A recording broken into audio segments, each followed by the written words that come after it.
por que morreu o neto Vamos do lá. Chico Anísio. E aí, falando disso, dos cuidados que você precisa ter com a administração da ayahuasca e com observar os processos que estão acontecendo nas pessoas. Então, agora vamos falar das casas ayahuasqueiras, tá bom? O lugar que ele foi. Eu estava falando antes da questão do pai e da mãe. Não tem no mundo, sabe, alguém que vai conseguir devolver para esse pai e para essa mãe que perderam um filho, o filho dela de volta. Cara, quando a Brita ela vira e fala assim, a ayahuasca matou meu filho, eu concordo com ela, sabe? E a gente precisa vestir essa meia-culpa, sabe? Os centros ayahuasqueiros, a gente precisa entender que tem algo acontecendo e que ele requer responsabilidades, sabe? Não é algo simples, trivial. Agora vamos tentar dar uma contextualizada nisso, tá bom? E eu me compadeço da dor de uma família que perdeu um ente. Alguém que morreu. E assim como o cara E aí, eles são famosos, tá? Mas e o cara que morreu em Brasília? Não são famosos. Caiu pra estatística e ninguém fala mais nisso, tá? Mas é uma família que perdeu um ente querido. Por culpa de uma série de fatores. Aquilo que eu tava falando agora há pouco. Negligência, imperícia e imprudência, tá? Toda vez que você começa com uma dinâmica de ayahuasca e as pessoas começam a frequentar o seu lugar e elas começam a vir numa busca, toda pessoa vai por uma busca, Fermento, sempre. Ela sempre está atrás de alguma coisa. Ela quer algo. Algo, seja uma cura para uma dor emocional, para um trauma, às vezes vai pela curiosidade mesmo. E tá tudo bem também, ir pela curiosidade. Às vezes vai pela modinha. Então, várias são as motivações que as pessoas têm para ir buscar uma cerimônia, para participar de uma sessão. Até para poder ter a referência e dizer assim, não vai não, que é uma bosta, sabe? Então, para poder ter essa referência, até esse pode ser um dos motivos. Mas bem, a pessoa sempre vai em busca de algo, tá? E se a gente fizer uma leitura para trás no tempo, qual que é o objetivo que levou esse menino a ir buscar essa medicina? Se você for ouvir outros lados da história, não, porque ele era depressivo. Aí os pais, não, mas ele era uma criança, ele era um menino de ouro. Tá. Tem coisas na sua vida que você já fez que você nunca contou pros seus pais? Várias. Quem nunca? Quem nunca foi um adolescente que já fez coisas que não tem coragem de contar pros pais? Seus pais sabem de tudo na sua vida? Não. Eu tenho coisas que ninguém sabe. Nunca vai saber. E ninguém nunca vai saber. Todos nós temos isso, sabe? Minha vida é um livro aberto, com um monte de página arrancada, óbvio. É óbvio que ninguém minha vida é um livro aberto. Não existe. Tem coisas que são só suas. Tem coisas que os pais às vezes não sabem sobre os filhos. Tem filho que às vezes passa anos dentro da casa depressiva e o pai nem nota. E o pai não percebe. Não estou dizendo que é o caso deles, tá? São pais amorosos que tinham contato com o filho. A Brita, uma mãe espetacular, né? Sempre foi uma criação aberta, de diálogo, de tudo e tal, não sei o quê. Mas tem momentos que dão muita tristeza. Você tem substâncias que os adolescentes gostam muito de usar, e se você for pegar a pesquisa da USP de 2016, eles chegam à conclusão que, cara, adolescentes não deveriam fumar cannabis. Até os 25. Até os 25, porque, cara, o cérebro tá em formação. Cara, é um crime você deixar uma criança, um adolescente, cara, fumar o baseado.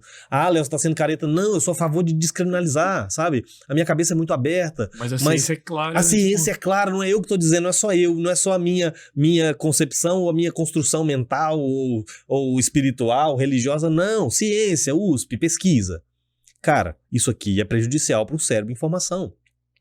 E outra, ela é neurossupressora, tá? E ela, com o uso continuado, ela pode desencadear quadros de depressão em adolescentes e ela pode desencadear esquizofrenia. Se a pessoa já tiver uma predisposição genética para aquilo ali, cara, você tá dando os ingredientes que o seu cérebro precisa para ele entrar nesse estado, ok? Então, quando o menino ele foi buscar essa ajuda, era para o tratamento de uma depressão. As pessoas que o conduziram nessa primeira cerimônia, ele participou de algumas cerimônias, eu conheço a casa que ele foi. Então o que acontece? Eles têm uma linha meio universalista, neo-xamânica e tudo pode, e uma coisa que eu acho muito perigoso, sabe, Fermento? É você dar gasolina para incêndio. A gente não bota música para doido dançar. Isso é um princípio fundamental. Cara, tem um doido dançando, você não bota música não, que você só tá ajudando. Vamos tentar trazer ele para o chão da vida, para algo real, sabe? E aí o que acontece? O menino começou a apresentar alguns sintomas. A mãe viu, o pai viu. Olha, ele tá ficando estranho. tá ficando diferente.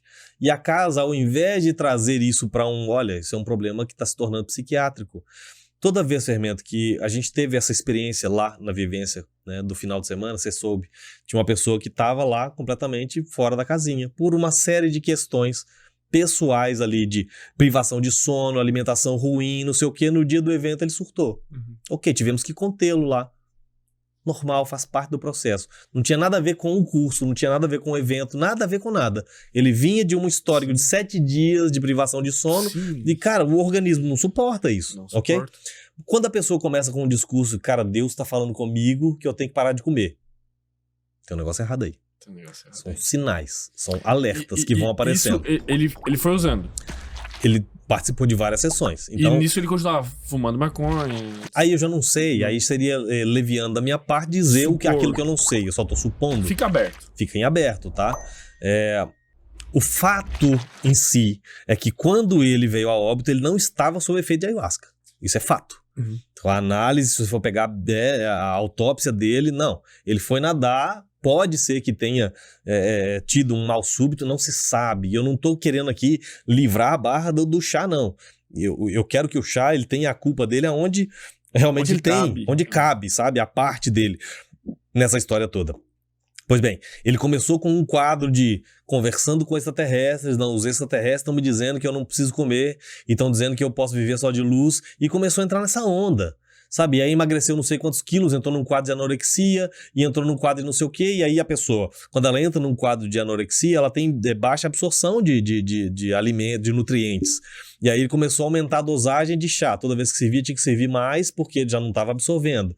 E aí isso vai potencializando, é um problema que vai chamando outro problema, e isso vai virando, sabe, um buraco sem fundo. Faltou, na minha opinião, na minha visão, um acompanhamento terapêutico. Um acompanhamento de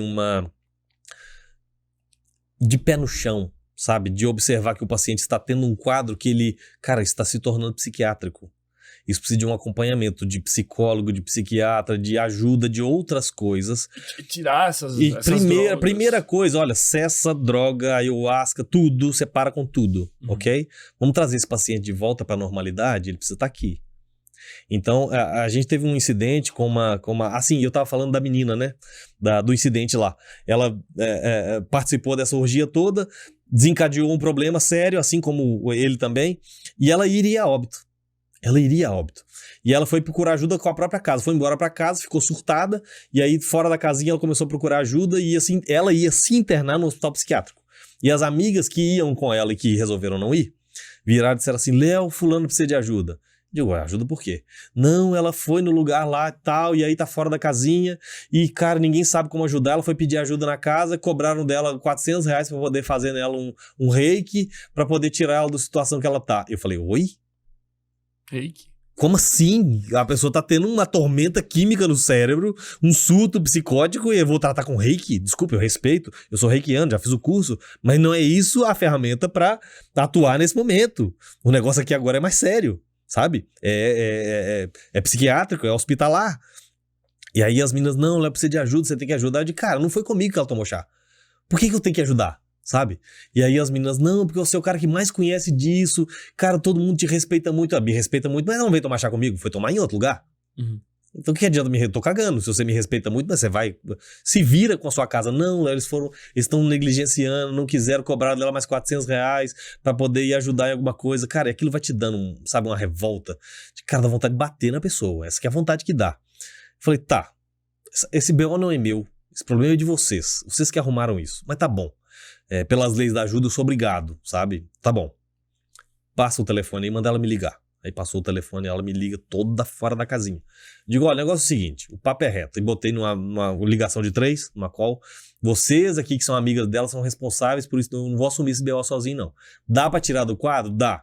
Primeiro, medicação. Aí fui cara, quando ela foi me falando as medicações que tomava, eu falei, loucura. Ela não poderia jamais tomar ayahuasca. Não poderia. Ela é um caso que não poderia. E tem casos que não podem. Pronto. Eu falei, ó, primeiro, corta. E outra... Ó, o pior de tudo. Ela foi pra casa, depois do evento, tava surtada, pegou o remédio e tomou. Cara, isso é o pior dos mundos. O que de pior pode acontecer. Aí eu cesso a medicação. Não, mas eu não aguento ficar sem. Aguenta sim.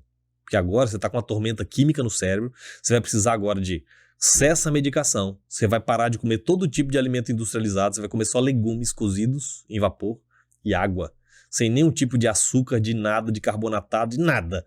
É legumes cozidos no vapor e água. Durante 21 dias.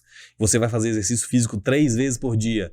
Ah, Léo, mas é porque eu tô desempregada, eu não tenho como fazer academia. A rua é de graça. Você vai pra rua e vai correr.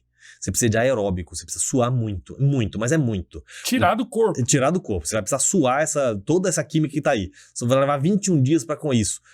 E vocês duas que são amigas, vocês têm uma responsabilidade. Uma vai passar na casa dela de manhã para fazer com ela a corrida, e a outra vai passar na casa dela à noite para fazer a corrida. Todo santo dia. E eu vou te ligar todo dia para acompanhar isso de perto. Ah, Léo, não, eu prometo, eu vou fazer e tal, não sei o que. Botei as duas encarregadas e começou esse processo. Cara, 21 dias só fazendo exercício físico, comendo só legumes e água, e, 2 vezes por dia exercício, sem tomar medicação nenhuma. Bom, em 21 dias ela voltou à casinha de novo, voltou. Porque aí você começou, noradrenalina, as neuroendorfinas e toda a sua química interna, aquilo vai regulando, Foi regulando aquilo e entrando num estado de normalidade. Depois de 21 dias, uma coisa positiva, ela não precisou mais dos antidepressivos e nunca mais tomou ayahuasca. E não precisa. E aí eu levei ela depois em outras sessões e falei assim, vamos comigo numa sessão de ayahuasca? Ah, Léo, eu tenho medo. Não, calma. Não tô falando pra você tomar ayahuasca. Tô dizendo pra você ir numa sessão. Pra você ver o que é uma sessão de ayahuasca. Que é diferente do que você já tá acostumada. Daquele circo. E aí ela... não, desse jeito eu vou. Aí foi, participou de uma sessão, terminou, chorou muito. Deu o depoimento dela, gravou o depoimento. Então ela disse assim... Depois disso, outros pacientes ela indicou, E ela grava depoimentos, ela me ajuda até hoje. Vira e mexe quando eu vou fazer coleta da galera pra fazer, a vaquinha pra fabricar o chá, ela faz questão de contribuir. Falou, Léo, eu respeito o seu trabalho. Você entende o que está fazendo, você conhece as medicinas, você sabe entrar e sair com elas, e você assume as responsabilidades, se eu fosse deixar pela casa, e aí essa casa depois chegou a ser fechada. A polícia fechou a casa porque eles estavam realmente misturando aquela confusão toda, e aí aconteceu de novo com uma outra pessoa que era importante. E no caso ali do Neto, do Chico Anísio, então tu acredita que tenha acontecido na negligência ali da casa, mas não vou dizer uma negligência proposital, eles são uma casa grande, são muitas pessoas participando, é uma casa que vai muitas pessoas famosas, que vai gente globais e aquela coisa toda, então eles têm é muita gente para eles tomar conta, então assim, aí eu vejo que faltou esse acompanhamento, olha, você tá vendo que o cara tem um caso que ele é psiquiátrico, cara, tira o chá da parada, cessa o fornecimento do chá, olha, você não vai fazer mais sessão, é uma questão muito simples, não, você não tá em condições agora de participar, você precisa de tratar disso, é ser transparente, é ser simples, o simples funciona muito bem, então faltou esse acompanhamento. Eu tive uma paciente que ela entrou nessa mesma linha, foi inclusive na mesma casa. E ela foi e estava entrando nos mesmos processos e começou também com os extraterrestres falando que ela não precisava comer. E aí eu virei e falei assim, olha só, tá indo para o mesmo lugar que foi o menino que morreu. Vocês precisam colocar os olhos sobre isso, porque ela continua sob cuidado de vocês e tal. Então acendeu os alertas e vai ter uma outra morte, na casa de vocês. E aí ela parou de frequentar a casa e a gente começou um trabalho terapêutico. Primeira coisa que eu fiz, corta as medicinas. Cara, você não tem que estar tomando chá, você já está muito mais lá do que aqui. Eu preciso te dar um choque de aqui, eu preciso te dar coisas para a vida. Você tem que estar aqui. E aí o acompanhamento agora é terapêutico, é psiquiátrico, é com outras terapias, é zero medicina. Você não tem que ter psicodelia nenhuma, você não tem que estar... porque eu quero conectar, caramba, você vai conectar aqui com a vida. Você está conectado com a vida? Então agora a gente vai, permitir que você tenha aí outros acessos, mas fora isso, não. Então, na minha visão, errou sim a casa, o chá foi sim o que causou a morte do menino nesse contexto, Foi potencializando coisas da cabeça dele, isso foi tomando uma proporção cada vez mais grave, deixou o organismo extremamente debilitado e o que veio a óbito foi uma fatalidade. Cara, ele foi nadar. Ele estava ali e tal, muito fraco, talvez. Sem comer. Cara, e aí... pode ter tido algum mal súbito, alguma coisa e morreu afogado. Então se você pegar a análise de autópsia, essa coisa, por que é que a casa não foi criminalizada, não foi fechada? Porque na hora da autópsia, cara, ele não estava sob efeito. Morreu afogado. Pleno 2023, o ano que o Sem Groselha vai ser revelado pro mundo, e você ainda não é inscrito?